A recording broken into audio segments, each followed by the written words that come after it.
The news of the day broke a little bit late last night. Like I said, I was out at dinner. I thought about going live when we got home. And I said, you know what? Let's sleep on it. And I'm glad we did, man. I'm even more excited about this potential hire here at DC. Now, you guys know I've been very vocal on this channel, though. He's not my top choice. I don't want to be misleading at all. If he was not a former Green Bay Packer, he definitely wouldn't be in my top 5. But there's just something romantic. There's something exciting about the thought of Al Harris patrolling that sideline with Matt LaFleur as the defensive coordinator for your Green Bay Packers. I mean, I think we would all agree, a guy who had a lot of success, went into the Packer Hall of Fame, gave us some of the most exciting moments in Green Bay Packer history. But again, if he were to be the DC, you got to look at the pros, you got to look at the cons. As we say on this show all the time, if you see it, you got to say it. We try to remove our bias. It's impossible to do that as a Packer fan, right? But we try to give you our honest assessment. So Adam Schefter tweeted out, Packers interviewed, in past tense, interviewed defensive backs coach Al Harris today for their defense coordinator job. So this isn't one that's scheduled. It's on the books. They're still got to talk. Maybe it'll get canceled.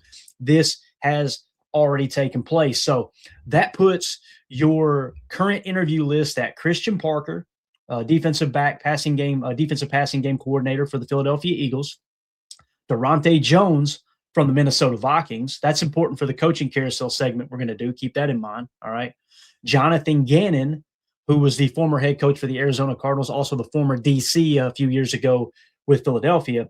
And now you've got Al Harris, former Green Bay Packer Hall of Famer, former DB coach for the Chicago Bears this year. Not former, but still is, obviously. So I want to give a shout out to Chris over on X. If you guys are not following him, he's a great follow. It's at C Coles, at SEECOLES. He said, the Bears coaching staff member he is speaking of, as you can see here, Greg Braggs Jr. tweeted out from, I guess he's a Chicago Bears fan, maybe an NFL guy. I don't know. Never heard of him. Shout out to him, though. He said, it's weird that all these teams, including the Packers, want to interview the Bears coaching staff when they don't realize that their success was actually all luck, according to Twitter. And then, of course, Chris tweets out and says, the Bears coaching staff member he is speaking of. So this isn't just like, oh, man, Bears fans have convinced themselves that their defensive staff was just unbelievable. Their defense was great this year. If you didn't have the takeaways, boy, oh boy, and mark my words, watch next year what happens. Same thing that happened to Green Bay this year. It's so hard to consistently get that many takeaways, right? I'm not saying it's fluky, but to sit here and pretend like that's all skill, that's all coaching, we've seen it this year. We've seen the ball bounce, just like it bounced our way last year quite a bit, right? So, and that's why we put so much emphasis as well on taking the ball away too. So now I'm going to play a clip here, guys. If the stream goes down, it should come back up. It may trigger a copyright that we're allowed to use. You guys know the deal. But why do Green Bay Packer fans absolutely love and adore Al Harris? This is usually the first moment they think about. Now, you may be new here, okay? You may be a new Packer fan. You may be a Packer fan that's, 18, 19 years old watching the channel. It's awesome. We got people in their 70s that watch the show.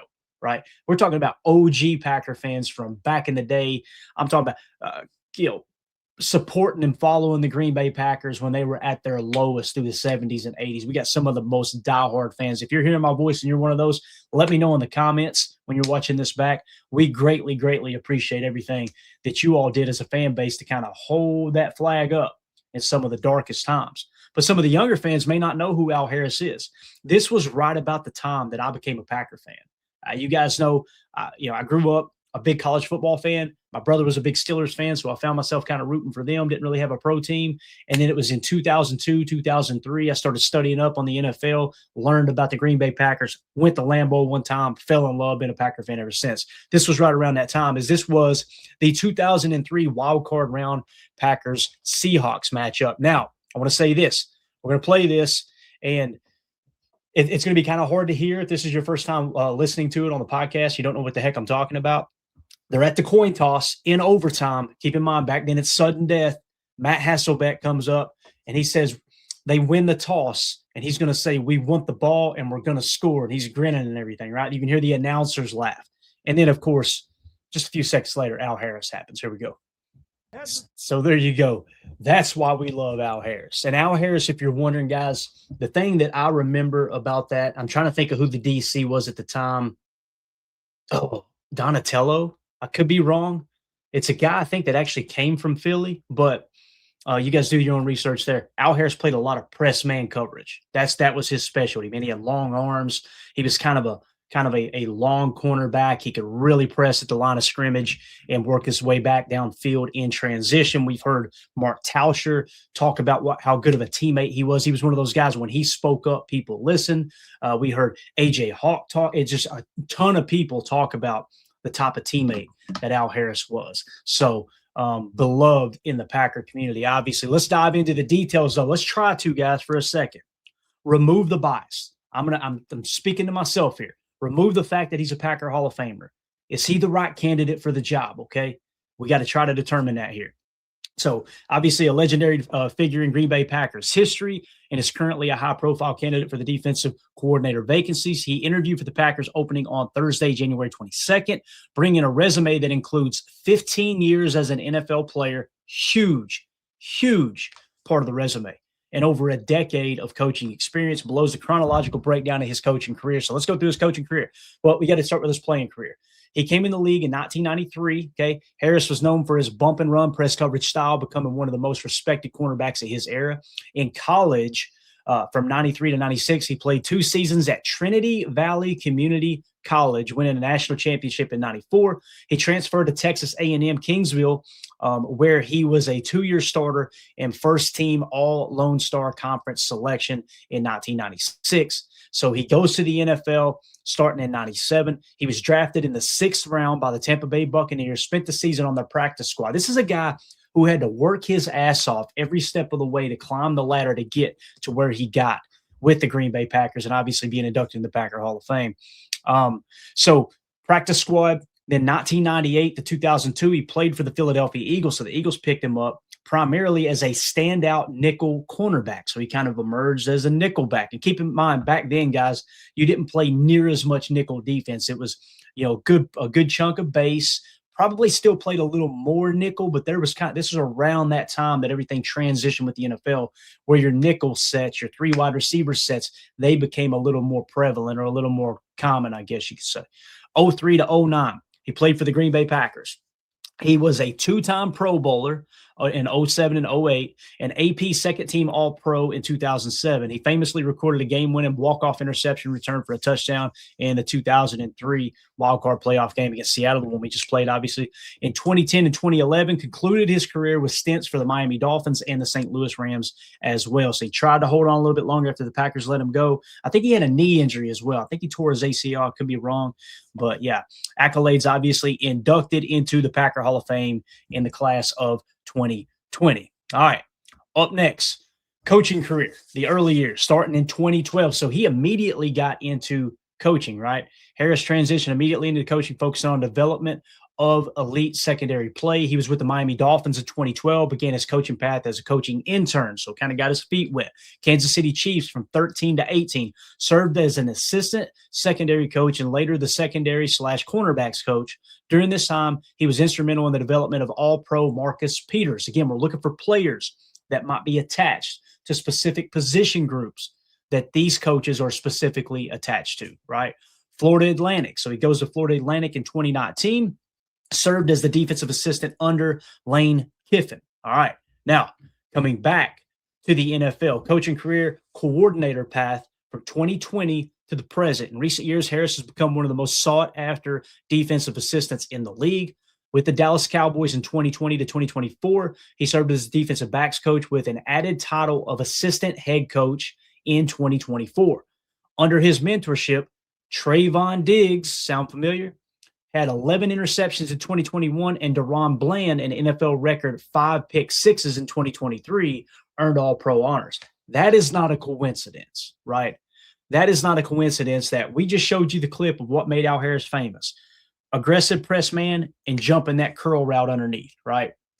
Looked a little hot, might have been a hot read, looked like a curl as well. So you guys, whatever you think it is. But the fact that this guy, that's what he was known for, that aggressive style in the NFL. And then he goes to Dallas, and Trayvon Diggs gets 11 interceptions. Deron Bland gets NFL record 5 pick sixes in 2023. Pretty impressive, right? And earned All-Pro honors that year as well. Now, keep in mind, we may bring back Trayvon Diggs. He's going to be an open free agent, unrestricted free agent as it sits right now. We'll see how that unfolds. I think the Packers want him to bring his best offer from free agency. And that's going to be something we're going to watch real close in the offseason, because I wonder what his market's going to be like. I really, really do. Most people think he's not worth anything. There's others that would be willing to overpay him. I don't know. We'll see. It's going to be very, very interesting. But again, he's got ties to Al Harris, and Trayvon Diggs has also got ties to Micah Parsons. Well, keep in mind that Al Harris spent time in Dallas with Micah Parsons as well. Pressure pick, coverage sack, it all goes together. All right. Now, from 2021 to 2024, his secondary led the NFL in total interceptions with 72. All right. So that is something. And then he goes to the Chicago Bears, and what happens, right? Keep that in mind. Again, their defense was cheeks last year outside of the turnovers, but it seems like Al Harris had a lot to do with the turnovers, right? In the 2025 season, his unit led the NFL in interceptions with 23, and he helped safety Kevin Byard lead the league individually with 7 picks. How many players is he going to coach? How many defensive players, defensive backs is he going to coach that are going to lead the league in interceptions? There's one common theme here, right? It's Al Harris is coaching these guys at different stops that's getting all these interceptions. We know turnovers are a huge, huge deal. It is. What if you've already got the coaching staff in place to, if Hafley doesn't pick us clean, doesn't pick the bone clean, what if we got a lot of guys in place already, and Al Harris can come in and help shore up the turnovers? And again, I'm kind of speaking the case for Al right now, right? We're going to talk about the negatives in a second as well. Let's just talk about it right now. What were the Bears' defensive rankings? We told you turnovers is Al Harris's key strength, right? All right. Here are their rankings last year for the Bears defense. Scoring, points per play allowed, they finished 21st in the league, guys. 21st, tied for 21st with Buffalo at .394. Not a good look, Bob. Not a good look at all. Now, down the stretch, the last 3 games, only .301. So they were playing their best football defensively probably all year long down the stretch. So had they turned the corner? We'll see next year in week 1, right? Whether Al Harris is there or not, we'll see if that defense can keep that up. If you take that .301 and put it in the left column, guys, that would put them ranked 3rd best scoring defense in the league. It doesn't necessarily mean it was during that last 3, but what I like to do is take that and compare it. Let me zoom in a little bit. I apologize. You guys probably having a hard time hearing this here. Or seeing this, I'm sorry. So when you look at that, the point is, if you take that .301 that they had here in the last 3 games, that would put them toward the top of the league. So that's important. You're only as good as some of the last games you played / coaches, right? Total defensive yards per play allowed. So this is on a per play basis. How many yards are they averaging giving up when the offense runs a play? How many are they giving up? Chicago finished 29th with 5.9 yards per play allowed. That's bad. It's really, really bad. Now, again, looking at the last 3 games, it improved to 5.5. That would have put them somewhere in the 20 range. So still not ideal. And when you look at Green Bay, they were tied for 7th best in this metric, okay? And when you go back to scoring, Green Bay was sitting in the 10th spot. So we had a legit top 10 defense last year under Jeff Hafley, although it did struggle down the stretch. What you have was Chicago had a bad year overall defensively. Green Bay had a good year. And then right down the stretch, Chicago improved and Green Bay's, declined, if you will. So that is an important thing to take into consideration here. All right. Passing defense. Again, Chicago 25th at 7.1 yards per pass attempt. Green Bay finished in passing defense tied for 7th best. Now, moving along to run defense. Again, secondary coaches play the run fit as well, right? They've got to make sure they got all the resources they need to play their cover 6, to play their cover 4, to play their buzz, to play their man coverage, their cover 1, their zero looks, all that stuff, right? But you've also got to make sure you've got the proper resources allocated to the run fit to stop the run. So these do go hand in hand, although I think we would agree the secondary coach isn't as focused on run game coordination. Usually they have a defensive line coach that's in charge of the run game coordination, which will kind of take his guys and then pass the information along to the secondary and vice versa, right? You see that a lot across the league. That's kind of become the new common thing is, you got offensive coordinators, defensive coordinators, but you also got run game coordinators and pass game coordinators as well. So run defense, yards per carry allowed, Chicago finished 29th. Yuck. 4.9 yards per carry allowed. Again, coming down the stretch, 4.1. That 4.1 would have put them 10th best. But on the year, Chicago finished 29th. Green Bay ended up finishing 11th, but down the stretch, we're giving up 4.8 yards per rush attempt. That 4.8 will put them just above the 29 spot. So again, it's like two ships passing in the night here. And here's the big takeaway stat, the key stat that Al Harris, obviously, and these Chicago Bears defense were really, really good at.